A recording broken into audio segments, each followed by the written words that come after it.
એટલો બધો આનંદ આવ્યો કે ભાઈ આપણે બધા હિન્દુએ તો જવાનું જ છે અને 22 તારીખે અહીંયા આવડો મોટો મહોત્સવ જે આખા વિશ્વ લેવલનો હું એમ કહું કે ત્યાં નવરાત્રિ આપણે દિવાળી જેવો આપણે તહેવાર મનાવવાનો છે.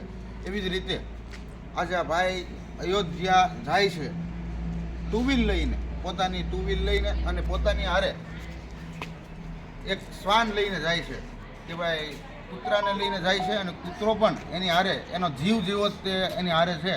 અને ભાઈ પોતે પાછા ઉદયપુરથી એને સવારી શરૂ કરી છે અને અયોધ્યા જવાના છે. અને અયોધ્યા તો જવાના છે પણ એ ભાઈનું આપણે ગુજરાતને ગૌરવ લેવા જેવી વસ્તુ છે કે ભાઈની મૂળ જન્મભૂમિ ગુજરાત છે. અને આપણને એટલો બધો આનંદ આવ્યો કે ભાઈને મળીને. આ ભાઈને અત્યારે આપણે જમવાની વ્યવસ્થા કરી છે. આ જો આ શ્વાનની જે વાત કરું છું આ એનો શ્વાન જ છે. આ ભાઈની હારે મુસાફરીમાં કાલુ એનું નામ છે. એટલે મુસાફરી એને કરતાં આપણને આનંદ આવ્યો અને ભાઈને અત્યારે આપણે જમવાની વ્યવસ્થા કરી છે. અને એને આપણે જમવાનું થોડુંક પાર્સલ પણ આપશું. એને કાંઈ રસ્તામાં જરૂર પડે તો એને પ્રસાદ રૂપે આપણે આપવાનું છે કે ભાઈ પ્રસાદી ગમે ત્યારે લઈએ કે આપણીથી જે કાંઈ સહકાર થાય આવા કોઈ પણ ના મગજમાં હિન્દુવાદી મગજમાં વિચારધારાવાળા વ્યક્તિને આપણે સાથ સહકારને સપોર્ટ અયોધ્યા કોઈ ચાલીને જતા હોય, કોઈ મુસાફરી કરીને જતા હોય કે કોઈ આવી રીતે બાઇક લઈને જતા હોય. આ ટુ વ્હીલ બાઇક હું એમ કહું કે આપણે સિટીમાં અહીંયા કંટાળતા હોય. હવે આવડી મોટી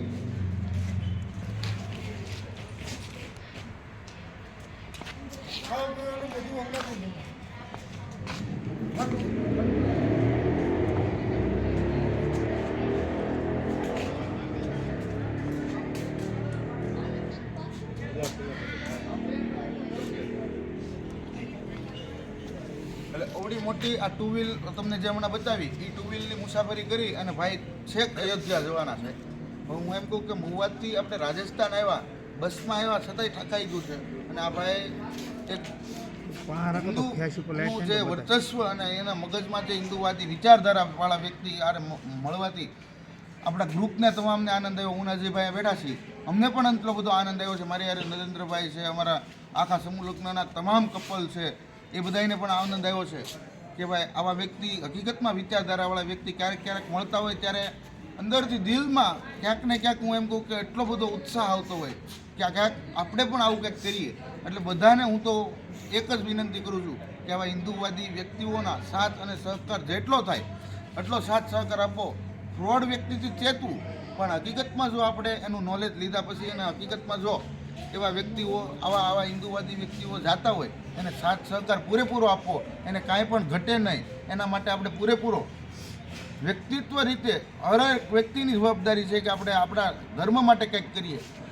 કદાચ હારીને ન જઈ શકતા હોય, કદાચ હું એમ કહું ટુ વ્હીલ લઈને ન જઈ શકતા હોય, કદાચ વાહનમાંય તમારે અભાવ થતો હોય, ધંધાની અવ્યવસ્થા ઊભી થતી હોય, તો આવા વ્યક્તિઓના ખાલી હું એમ કહું કે સમર્થન આવા વ્યક્તિઓને આપો તો તમારી અયોધ્યાની ટૂર તમારી સફળ બની જશે. એટલે બને ત્યાં સુધી આ ભાઈની આપણે હજી આજથી સાંભળશું એ ભાઈ ક્યાંથી એને સફર શરૂ કરી છે, ક્યારે પહોંચવાના છે, એને પણ ઘણો ટાર્ગેટ બનાવ્યો છે. તમારું તમે ક્યાંથી શરૂઆત કરી છે આ મુસાફરીની? ઉદયપુર બલીચા બાયપાસ ઓમના મંદિર. અને તમારું મૂળ જન્મભૂમિ ક્યાં? અમદાવાદ વાડીલાલ હોસ્પિટલ પાલડીના ફતેપુરા બાદશાહ ડેરીની સામે અંકુર સ્કૂલ. ત્યાંથી આ ભાઈ છે પોતે જન્મ મારું ત્યાંનું છે અને મારું કામકાજ એ ત્યાં જ કરેલું છે. 2014થી હું ઉદયપુર કામ ધંધો શું કરો તમે? મારું કન્સ્ટ્રક્શનનું કામ હતું, મેં બંધ કરી દીધું. અત્યારે શું કરો? અત્યારે ચા બનાવું. ચા બનાવે છે. ચાની હોટલનો વ્યવસાય છે ભાઈનો? ભારત ચા નામ છે, કાઠિયાવાડી. ભારત ચા એ કાઠિયાવાડી ચાનું બલીચા બાયપાસ ઉપર છે ઉદયપુરમાં. અને ભાઈ અત્યારથી ઠાન લીધી છે. કેટલા દિવસમાં તમે પહોંચશો અંદાજે? આમ તમે એવું કઈ વિચાર કર્યો છે? 20 તારીખે પહોંચવાનું છે. 20 તારીખે એ ભાઈએ વિચાર કરી ત્યાંથી 11 કિલોમીટરથી આના ઉપર જવું છે, પગપાળા એના ઉપર. એટલે એને અંદરથી એવી ધર્મની આપણને એને લાગણી જાગી છે કે ભાઈ 20 તારીખ સુધીમાં તો એ પહોંચી જ જશે. એટલે એના પહેલાં પહોંચવું છે. આપણે આવા જેટલા લોકો જતા હોય એને સહકાર આપવાનો છે. અને આ ભાઈએ તો ઠાન લીધી છે. હું એમ કહું કે આ એની જે બાઇક છે, હવે એ બાઇકમાં હું એમ કહું કે એને હમણાં અમારે ગ્રુપે 4 થી 5 કિક મારીને તો શરૂ નહોતી થતી. હવે આ બાઇક એને ત્યાં લઈને કદાચ બંધ પડે કે કદાચ આ મશીનની કોઈ નક્કી ન હોય ક્યારે બંધ પડી જાય, પણ એ ભાઈ તોય હું એમ કહું કે એને જે હિંમત આપણે જે એને જે હિંમતને દાદ દેવો પડે કે ભાઈ એને હિંમત કરીને અત્યારે જે ઉત્સાહથી જે ઉદયપુરથી નીકળ્યા છે અને ત્યાં જવા માટે નીકળ્યા છે, આવા તમામ લોકોને વિનંતી કે જેટલા બને ત્યાં સુધી જાઓ અને તમારે આમ ત્યાંથી આવો રૂટ નક્કી કર્યો કે ભાઈ ક્યાંથી ક્યાં જશું ને એવું કંઈ? અહીંથી મારે ગોમતી છે ત્યાંથી ઓમના મંદિર જવું છે, હા ત્યાં મારે દર્શન કરી, ત્યાંથી મારું ગામ છે ભીમ, હા મારું પ્રોપર ઠેકાણું ભીમ છે. હા તો ભીમ હું ત્યાં રાત રોકાવાનો મા બાપુ જોડે. હા પછી પરમ દિવસે હું નીકળવાનો હા અજમેર રોકાવાનું, હા. દરગાહ ઉપર ચાદર ચડાવવાનું, હા પછી સીધું જયપુર થઈને આગ્રા અને પછી લખનઉ, પછી મારે રામ મંદિર. એટલે તમે રૂટ જોયેલો છે કે કઈ પૂછતા પૂછતા બહુ પછી બહુ વખત જઈને આવ્યો. એલએનટી મારા માણસ કામ કરે. તમે અયોધ્યા આ પહેલા કેટલી વાર ગયેલા?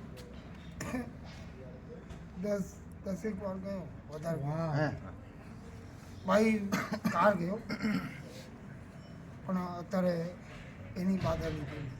એનો પણ આપણને આનંદ છે કે ભાઈ 10 વાર અયોધ્યા જઈ આવ્યા છે. આપણે હજી હું એમ કહું એલએનટીનો ગુજરાતમાંથી કોન્ટ્રાક્ટ છે મારી જોડે. હે ગુજરાતમાંથી એક પણ લોકો હું એમ કહું કે આમાં ભાગ્યે જ કોઈક ગયા છે, અને હું એમ કહું 30% ગયા છે, 70% બાકી છે. તો આ ભાઈ જેવા આપણે ઉત્સાહથી બધાએ ત્યાં બને ત્યાં સુધી આપણા ધર્મનો એક પ્રતીક બંધાવવા માટે જઈ રહ્યો છે. તો આપણે બધાએ આપણા ધર્મ માટે કંઈક કરવાનું છે. જેટલા લોકો આવા જાય એને સાથ સહકાર આપવાનો છે.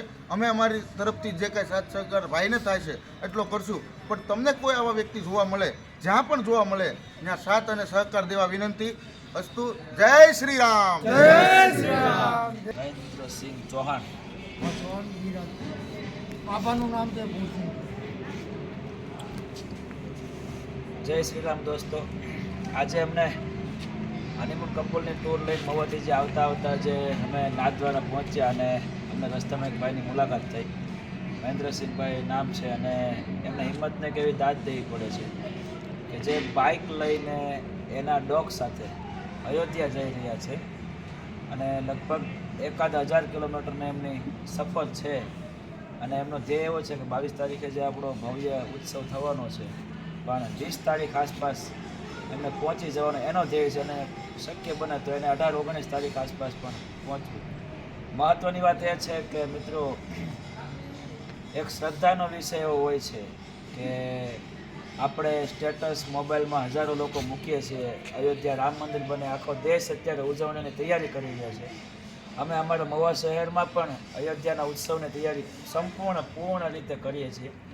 પણ આ ભાઈને દાદી દેવી પડે કે ટુ વ્હીલ લઈને પોતાના ડોગ સાથે ત્યાં અયોધ્યા જઈ રહ્યા છે કે જેને વિશ્વાસ છે કે હું ત્યાં પહોંચીશ, ત્યાં દર્શન થશે. સામાન્ય માણસોની વિચારધારા એવી હોય છે કે ત્યાં ટ્રાફિક હશે તો આપણે કેમ થશે, જશું, વારો આવશે, દર્શન થાય ન થાય. પણ આ ભાઈએ એક ઠાણી લીધું છે કે બસ જવું છે અને ભગવાનના દર્શન કરવા છે.